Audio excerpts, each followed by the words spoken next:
हे what's up guys, welcome back once again. दोस्तों, आज की कहानी जो एक्सप्लेन करने जा रहे हैं उसका नाम है बॉय। ये कहानी एक सिंगल मदर की है जो अपने काम में इतना बिजी हो जाती है कि उसने जिंदगी जीना ही छोड़ दिया।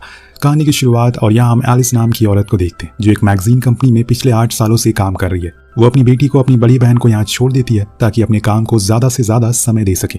अब वो कुछ काम के लिए ब्राजील में होती है कि तभी उसी दौरान उसके पास उसकी दोस्त का कॉल आता है जो उसे बताती है कि एक लड़की आई है जो काफी टाइम से बॉस के आगे पीछे घूम रही है और सुनने में आया है कि उसे प्रमोशन भी मिलने वाला है। ये सुनकर एलिस को बहुत बुरा लगता है, इसीलिए वो जल्दी से अपना पूरा काम करके पेरिस के लिए लौटना शुरू कर देती है। उसने इस कंपनी को अपना सब कुछ दे दिया पर उसे पिछले 4 सालों में एक भी प्रमोशन नहीं मिला। अब फ्लाइट में बैठते समय उसकी मुलाकात हो जाती है एक मैक्सी नाम के यंग लड़के से जो कि एक कॉलेज स्टूडेंट है। उसकी इकोनॉमी की सीट गलती से किसी और को अलॉट हो गई और इसीलिए उसे बिजनेस क्लास में शिफ्ट कर दिया गया, वो भी एलिस की साइड में।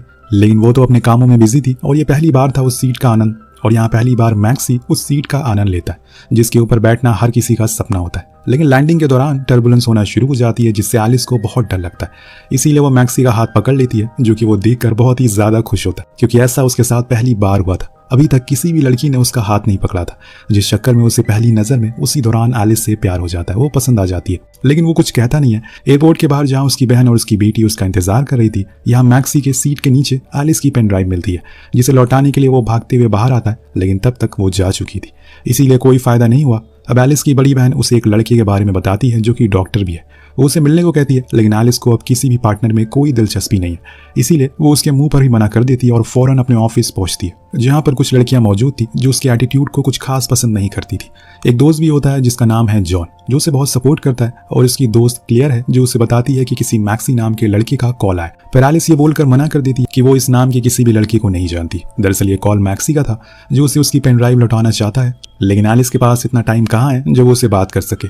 वो सीधा अपने बॉस के पास जाती है और प्रमोशन ना मिलने की वजह पूछती है। वो कहता है कि उसके लिखे हुए आर्टिकल सब बहुत पुराने हो चुके हैं, लोगों को उसमें कुछ भी इंटरेस्ट नहीं है, अब उसमें उसे अपनी जिंदगी में कुछ रोमांच लाना होगा। वो उसे दिखाता है और कहता है कि देखो वहाँ लीजा को जिसने 3 बार शादी की है वो सोशल मीडिया की स्टार है और उसकी वजह से हमारी मैगजीन अच्छी बिकती है, तुम्हें भी कुछ ऐसा ही ट्राई करना चाहिए, वरना कुछ दिन और अगर ऐसा ही चलता रहा तो शायद तुम अपनी जॉब को भी खो दो। वो ये सुनकर परेशान हो जाती है और उस दिन देर रात तक काम करती रहती है और सोचती रहती है कि आखिर ये रोमांच कैसे लाया जाए। तभी उसे उसकी दोस्त क्लियर का नोट मिलता है जिसमें लिखा था कि वो लड़का किसी पेन ड्राइव की बात कर रहा है। तब उसे याद आता है कि उसने वो पेन ड्राइव तो वहीं प्लेन में ही छोड़ दी थी, एक तो वैसे ही वो परेशान है, ऊपर से अब ये एक नई परेशानी। वो जल्दी से उस नंबर पर कॉल करती है जो कि मैक्सी का था। वो उस समय एक बार में था, इसीलिए वो एलिस को वहां आने से मना करता है, लेकिन वो फिर भी वहां पहुंच जाती है और उस दौरान वहां कुछ लड़कियां होती हैं जो एलिस की ऑफिस में काम करती है। वो उसे ऐसी जगह पर देखकर हैरान थी। तभी उसे मैक्सी मिलता है जो बताता है कि वो पेन ड्राइव उसके घर पर है, इसीलिए उसे घर जाना होगा। वो एलिस को लेकर बाहर आता है और अपने स्कूटर पर बैठने को कहता है। अब इससे पहले एलिस कभी भी किसी के साथ ऐसे नहीं बैठी, इसीलिए वो थोड़ा हिचकिचाती है। उसे बहुत ही अजीब लग रहा था, ऊपर से वो हेलमेट भी नहीं लगा पा रही थी। तो मैक्सी उसकी मदद करता है और तब पीछे से वो 2 लड़कियां भी आ जाती हैं जो उन दोनों की ऐसी फोटो क्लिक करती हैं जिसे लगता है कि एलिस उसको किस कर रही है। देन वो उसे पोज भी कर देती है। वो उसके घर पहुंचती है जहाँ मैक्सी के डैड को भी देखती है। फिर वो उसे उसकी पेन ड्राइव दे देता है और जाते टाइम मैक्सी उसे कॉफी के लिए पूछता है, लेकिन एलिस कहकर मना कर देती है कि उसका ये स्टाइल नहीं है किसी 20 साल के लड़के को डेट करना। अब यहाँ मैक्सी भी समझ जाता है कि शायद उसे वो पसंद नहीं करती, इसीलिए वो अपनी रोजमर्रा के कामों में लग जाता है। पर दोस्तों, जब वो अगले दिन ऑफिस जाती है तो वहाँ हल्ला मचा हुआ था। सभी लोग उसे अजीब तरह से अजीब नजरों से देख रहे थे। उसकी दोस्त बताती है कि उसकी एक फोटो वायरल हो गई है किसी लड़की को किस करते हुए।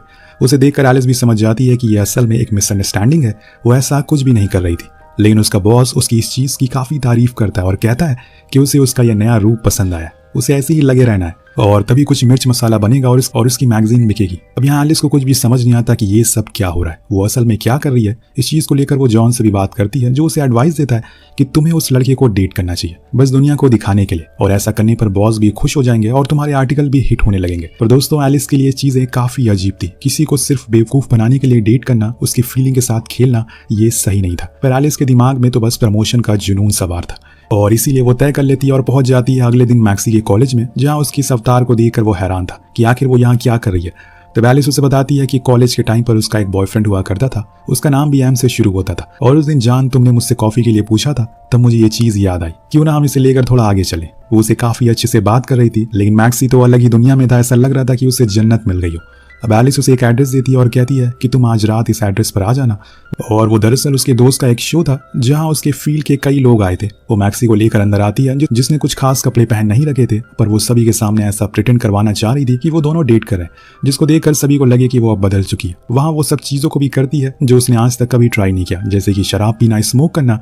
इसी दौरान वहाँ एलिस का दोस्त भी आ जाता है जो मैक्सी के सामने ही उसे छूने लगता है, जो बात उसको सही नहीं लगती, इसीलिए वो उसके शो का मजाक बनाने लगता है और इससे एलिस भी हंसना शुरू कर देती है और ऐसी बेइज्जती देखकर वो बंदा वहां से चला जाता है। अब दोनों फिर से साथ में बातें करना शुरू कर देते हैं और इसी दौरान एलिस की बहन का उसके पास कॉल आता है जो उसे बताती है कि उसने उस डॉक्टर को आज रात डिनर के लिए बुलाया है, इसीलिए वो जल्दी से घर आ जाए। अब वो चाह कर भी मना नहीं कर पाती, इसीलिए मैक्सी से झूठ कहती है कि उसकी बेटी की तबीयत ठीक नहीं है, ये बोलकर घर की ओर निकल जाती। अब मैक्सी उसे टैक्सी तक ड्रॉप करता है और खुद पैदल जाता है और ये सब देखकर एलिस के दिमाग में कहीं ना कहीं ये जरूर आता है कि मैक्सी काफी केयरिंग है और रियल में उसकी फिक्र करता है। अब घर पहुंचने उस डॉक्टर से नशे की हालत में उल्टे सीधे सवाल करना शुरू कर देती है और सभी के सामने उसकी बेइज्जती भी करती है, जिससे कि वो नाराज होकर चला जाता है। वेल धीरे धीरे करके दिन बीतने शुरू हो जाते हैं। एलिस बहुत कोशिश करती है वो किसी भी तरह से अपने बॉस का दिल जीत ले, लेकिन ऐसा हो नहीं रहा था। इसीलिए वो एक दिन मैक्सी को लेकर एक फैशन शो में जाती है जहां पर उसकी कंपनी की सीईओ भी आई थी। सभी मॉडल वॉक कर रही थी और इतने में एक लड़की गिर जाती है, जिसको उठाने के लिए मैक्सी रैंप पर पहुंच जाता है और उसे सहारा देता है। ये चीज देखकर उसकी हेड काफी अजीब रिएक्शन देती है। जब शो खत्म हो जाता है तो एलिस का बॉस मैक्सी की काफी तारीफ करता है कि उसने आज तक कभी पहले ऐसा नहीं देखा, वो दिखने में काफी स्मार्ट भी है, क्यों ना वो मॉडल बन जाए। जिस बात से एलिस हंसना शुरू कर देता है तब मैक्सी कहता है कि उसकी माँ ने सिखाया था कि हमें औरतों की इज्जत करनी चाहिए, उसने तो बस वही किया। और फिर वो और एलिस दोनों डांस करने के लिए चले जाते हैं और डांस करते करते बहुत करीब आ जाते हैं। इतने में वहां पर कुछ लड़कियां एलिस की फोटो क्लिक करने लगती है, इसीलिए वो उसे लेकर बाहर आ जाती है, जिसके बाद मैक्सी उसे अपनी स्कूटर पर घर छोड़ देता है। वहां पहुंचने पर कुछ ऐसे मोमेंट आ जाते हैं जो शायद उस वक्त के लिए ठीक नहीं थे, इसीलिए एलिस पीछे हो जाती है और अपने घर आ जाती है। पर मैक्सी को लगता है कि उसने गलती कर दी, इसीलिए वो उसके घर जाता है उससे माफी मांगने के लिए, जहां दोनों काफी करीब आ जाते हैं। सुबह होने पर एलिस को अपनी इस गलती का बहुत पछतावा होता है। उसे बहुत ही ज्यादा अजीब लग रहा था कि कभी वहां पर उसकी बहन और बेटी आ जाती है, जिसको देखकर एलिस कहती है कि ये उसका बस कलीग है और कुछ भी नहीं। ये बोलकर वो उसके हाथ में कुछ फाइल्स थमा देती है और जाने को कहती है, लेकिन जाते जाते वो मैक्सी को किस करती है, जिससे हम समझ जाते हैं कि एलिस के दिल में अब मैक्सी के लिए वो इमोशन आने लगे जो वो कभी नहीं लाना चाहती थी। अब उस दिन के बाद से वो दोनों काफी मिलने जुलने लगते हैं। मैक्सी एलिस के लिए छोटे मोटे प्रेजेंट्स भी लाया था, जिससे उसे बहुत खुशी मिलती है। वो अपने इस समय को काफी एंजॉय कर रही थी, लेकिन उसे ये नहीं पता था कि इसका अंजाम क्या होने वाला है। अब वो उसको पसंद करने वाली बात जॉन को भी बताती है, जो इस चीज का मैक्सी उसे पूछता है कि तुम्हारे पास तो पैसे भी है, तुम दिखने में भी अच्छी हो, फिर तुमने मुझे चूज क्यों किया। अब वो क्या जवाब दे, उसे एलिस को अच्छे से पता था कि रिश्ते की शुरुआत कैसे हुई और क्यों हुई, इसीलिए वो कुछ नहीं बोलती, बस चुपचाप उसकी बातें सुनती रहती है। एक दिन आता है जब ऑफिस में एक नए प्रोजेक्ट को लॉन्च किया जाता है और उसकी हेड एलिस को बनाया जाता है, जिससे कि वो बहुत ही ज्यादा खुश होती है, क्योंकि जिस चीज के लिए वो सालों से भाग रही थी वो आखिर में उसे मिल ही गया। लेकिन अब मैक्सी का क्या, वो यही सोच में डूबी रहती है और आखिर में फैसला करती है कि उसे अब उससे दूरी बना लेनी चाहिए। लेकिन मैक्सी को अभी इस बारे में कुछ भी पता नहीं है, वो बेचारा तो सभी बातों से अनजान है। अब एक रात वो एलिस को लेकर अपने कॉलेज जाता और वहां के ऑडिटोरियम में उसे शादी के लिए प्रपोज कर देता। जो बात एलिस को बिल्कुल भी पसंद नहीं आती, वो उसे समझाती है कि आने वाले 10 सालों में वो 50 साल की हो जाएगी और तब वो क्या करेगा, ये सोसाइटी क्या कहेगी। लेकिन मैक्सी कहता है कि उसे अब उससे प्यार हो गया, लेकिन एलिस समझाती है कि उनका कोई फ्यूचर नहीं है, इसीलिए बेहतर है कि वो अब इस चीज को यहीं पर खत्म कर दे। ये बोलकर वो वहां से चली जाती है, लेकिन उसे बुरा लग रहा था ऐसे सिर्फ मैक्सी का इस्तेमाल करके अपने प्रमोशन के लिए। लेकिन अब वो कर भी क्या सकती है, सच बता नहीं सकती और साथ में रह नहीं सकती। पर उसके जाने के बाद उसकी लाइफ में काफी चेंजेस आ गए। वो किसी से बात नहीं करती ढंग से, यहाँ तक कि अपनी बहन से भी। वो जॉन से इस चीजों को शेयर करती है तो वो बताता है कि तुम्हें उसके साथ जो टाइम स्पेंड किया है उसे भुलाने में थोड़ा समय लगेगा। वही मैक्सी भी अब पहले जैसा नहीं रहा, वो अपने डैड से अपने दुख को शेयर करता है, जो उसे सहारा देते हैं और कहते हैं कि ये सब चलता रहता है, तुम्हें जिंदगी में आगे बढ़ना चाहिए। लेकिन मैक्सी के लिए मानो सब कुछ थम सा गया है, कुछ भी सही नहीं लग रहा है उसे। लेकिन उसकी जिंदगी एक बार फिर करवट लेती है, पर कैसे ये आपको कुछ ही देर में पता चल जाएगा। अब 2 हफ्तों बाद ऑफिस में हेड आती हैं मैगजीन की कवर फोटो को देखने के लिए, जो उन्हें कुछ ठीक नहीं लगती। तभी उनकी नजर एलिस के लैपटॉप पर पड़ती है, जिसके होम पेज पर मैक्सी की फोटो लगी थी और उन्हें वो उस दिन रैंप वॉक पर वही लड़का याद आ जाता है। उसे अपने पुराने मॉडल पसंद नहीं आ रहे, इसीलिए वो मैक्सी को चूज कर लेती है और कहती है कि यही अब हमारा नेक्स्ट मॉडल होगा। पर ये सुनकर एलिस बिल्कुल भी खुश नहीं थी, क्योंकि वो नहीं चाहती कि वो फिर से मैक्सी के पास जाए। इसीलिए वो उनके सामने कहती है कि अभी वो बच्चा है, उसे मॉडलिंग में कुछ भी नहीं आता। लेकिन उसके बॉस ने हाँ कर दिया है, जो बात वो एलिस को भी कहता है, और अब उसे कैसे भी करके मैक्सी को लेकर आना होगा, वरना वो उसकी जगह लीज को दे देगा। अब यहाँ मजबूरन एलिस को मैक्सी को कॉल करना पड़ता है और उसके घर जाकर वो उससे मिलती भी है।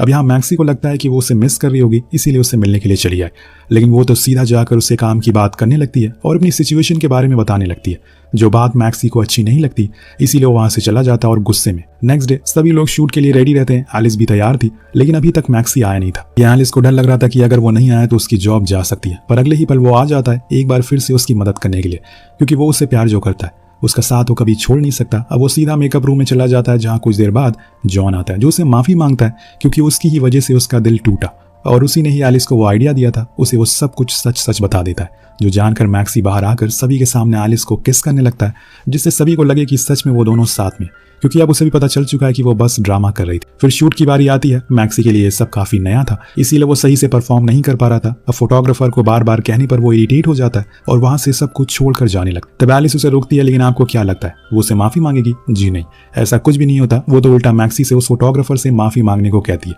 क्योंकि उसके ऊपर प्रमोशन का जुनून सवार था। अब मैक्सी के ऊपर क्या बीत रही है उसे जरा भी अंदाजा नहीं था और ना ही फर्क पड़ रहा था, और अब वो चाहती है कि इस किस्से को यहीं पर खत्म कर दिया जाए। अब यहाँ दोस्तों उसकी ऐसी खुदगर्जी को देखकर मैक्सी को उसके ऊपर बहुत गुस्सा आता है। वो सभी के सामने उसे सच बोलना शुरू कर देता है, जिसे सुनकर सभी लोग हैरान थे कि एलिस ने ऐसा क्यों किया। उसके बॉस उससे बहुत नाराज हो जाते हैं और उसकी इस हरकत की वजह से उसे जॉब से निकाल दिया जाता है और उसकी जगह पर लीज को रख लिया जाता है, यानी कि अब वो दोनों जगह से हाथ धो बैठी है। मैक्सी भी गया और जॉब भी। इसीलिए कहते हैं कि दो नाव पर सवार होकर चलने वाले हमेशा डूबते हैं, वैसे ही आज उसके साथ हो रहा है। मैक्सी के जाने के बाद वो बहुत ही अकेला फील करने लगती है। उसे चीजें देखकर उसे मिस करने लगती है। हर समय बस उसकी यादें उसे सता रही थी, हर चीज में उसे उसकी झलक दिखाई दे रही थी और ऊपर से अब उसके पास कोई भी काम नहीं था। वो ऐसे ही घूमती रहती है, लेकिन एक दिन जब वो कुछ ज्यादा ही उसे मिस करने लगती है तो वो सीधा उसी ऑडिटोरियम में पहुंच जाती है जहां उसने मैक्सी के प्यार को ठुकराया था। आज वहीं पर सभी स्टूडेंट के सामने अपने दिल की बात कहती है और बोलती है कि उसने अब फ्यूचर का सोचना छोड़ दिया, उसे अब अपने प्रेजेंट को बेहतर और यादगार बनाना है। आखिर में वो मैक्सी से माफी भी मांगती है और वहीं सबके सामने रोने लगती है। वहीं मैक्सी, जो आज भी उससे उतना ही प्यार करता है जितना वो पहले किया करता था, उसने भले ही गुस्से में उसे सब कुछ बोल दिया, लेकिन वो उसे छोड़ना नहीं चाहता। वो स्टेज पर जाकर उसे किस कर लेता है और सभी उसे देखकर क्लैप करते हैं। उसके बाद एलिस ने मैक्सी का हाथ कभी नहीं छोड़ा और दोनों ने मिलकर एक नए बिजनेस की शुरुआत की और साथ में रहने लग गए, जिसके साथ ही इस कहानी का यही पर अंत हो जाता है। वेल दोस्तों, फ्यूचर के बारे में सोचना सही है, लेकिन हम आज जिंदा है तो आज की सोचना चाहिए, स्पेशली प्यार के मामले में, क्योंकि पछतावे से अच्छा है कि प्यार का इजहार कर दिया जाए। वेल आपको कहानी कैसी लगी नीचे कमेंट करके जरूर बताएगा। मिलते हैं अगले वीडियो में। Peace out.